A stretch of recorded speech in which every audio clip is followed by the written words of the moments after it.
Let's go! Part 2 na ng episode 6, mga lods! Guys, ang crabman, nagkaon na liwat. Ha, simula, ibanga Guys, Wow! Sikat ka!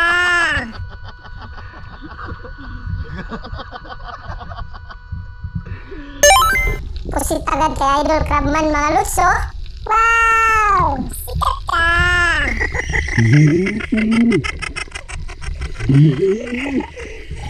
May nakita akong malaking dabis, mga lods. Ito, oh. Bigyan na agad yan. Headshot. Wow. Wow. Dalawa pa lang, mga lods.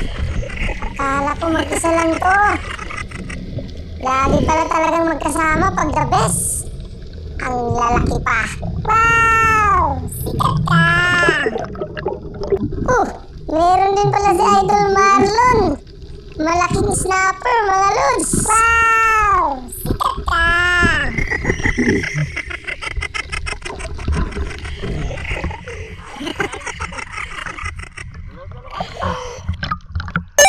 Uy, malaking snapper. Ang bilis mo naman. Dito lang sa kabila. Uy, ano yan? Ayan o, mga lods. Nakikita niyo ba yan? Nandiyan na sa harap natin. Ito, ayan o.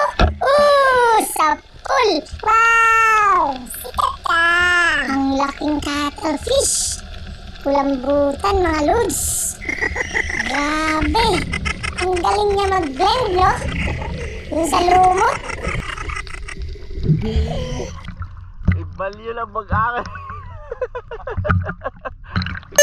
Halos hindi makita ang seafloor, mga lods. Ayan, oh.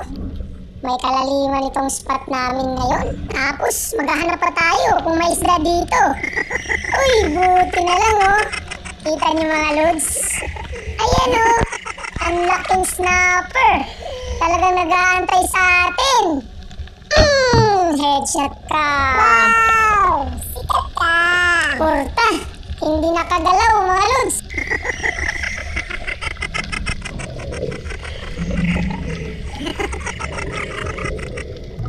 Uy, barakuda naman ang napana ni Idol Marlon. Wow! Sikat ka.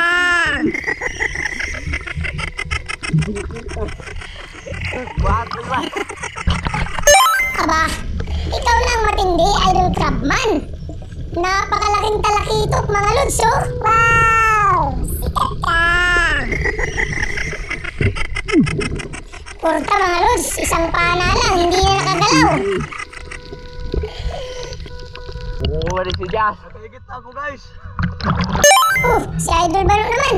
Hindi na tayo inintay. Binigyan na agad ng malaking talakitok.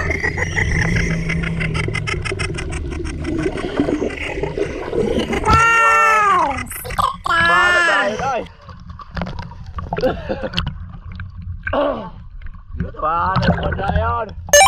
So ayan, mga lods. Abangan niyo po ang kadugtong sa part 3. Marami pang magagandang kaganap.